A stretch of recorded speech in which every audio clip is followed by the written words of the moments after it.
Buying a new computer can be exciting, but for some people it's intimidating as well, because once they get it home they're not quite sure they're going to know how to put it together.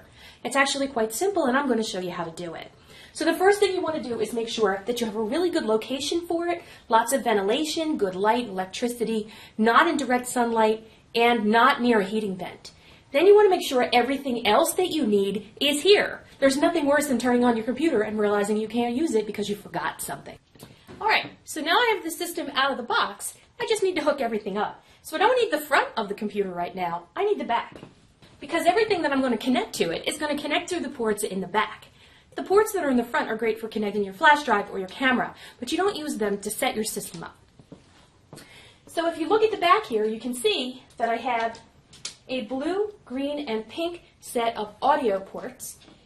If we look at the end of the speaker cable, you'll see that that's green, so it's color-coded. Unfortunately, not everything is, but take advantage of the things that are. In this case, my video card can support either a DVI or a VGA monitor. The DVI is white, the VGA is blue, and I have a monitor that has a blue VGA connection. So again, color-coded, you can't connect this to the wrong place.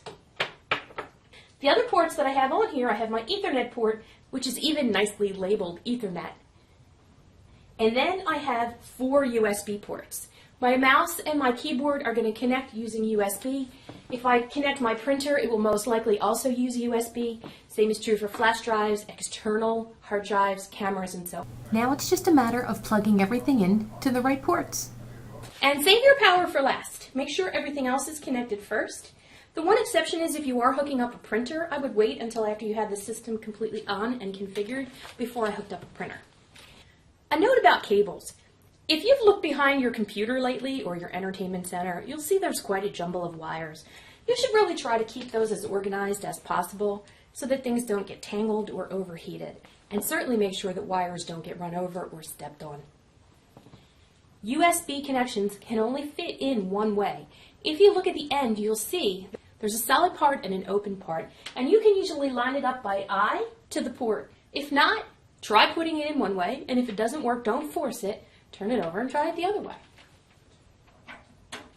Now, you'll notice when you connect a monitor that many monitor cables have screws.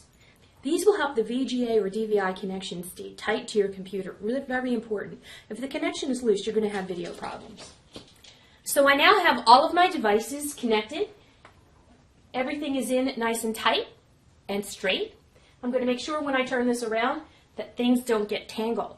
Now, as far as power goes, the devices that are going to require power are obviously the computer itself. A monitor always has its own power, and usually speakers as well.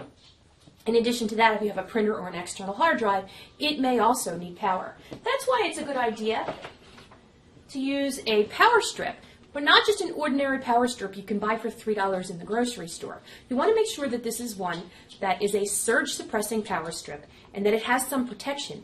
So you want to invest in a good one. If it costs you $20 or $30 or $50 and it saves your computer, it's definitely worth it in the long run. Once everything is connected, turn the system on.